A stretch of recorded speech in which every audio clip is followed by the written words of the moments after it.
In today's video, I'm going to teach you how to change currency in MetaTrader 5.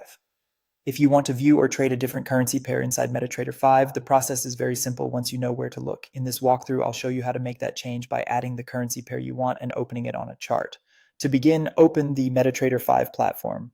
Once the platform loads, you'll see the main trading interface with several panels and tools on the screen. If you're new to MetaTrader 5, don't worry.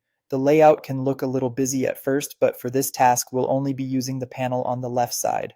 Next, go to the Market Watch window on the left. This is the area where MetaTrader displays the instruments that are currently visible in your workspace, including forex pairs and other assets.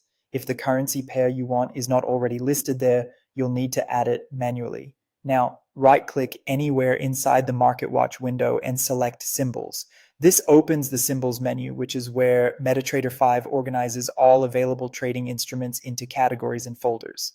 Think of this as the master list for everything your broker makes available in the platform. From here, open the folder for your desired forex group.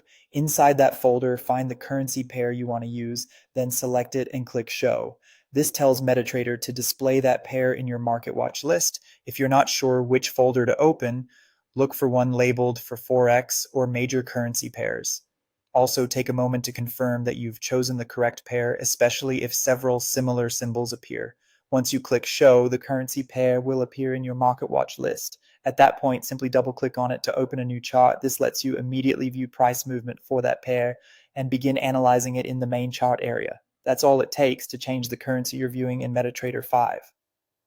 The key thing to remember is that you're not really changing a global currency setting. Instead, you're choosing which currency pair is visible and opening it as a chart from the symbols list. If you found this helpful, you can repeat the same process anytime you want to switch to another pair and keep your Market Watch organized around the instruments you use most often.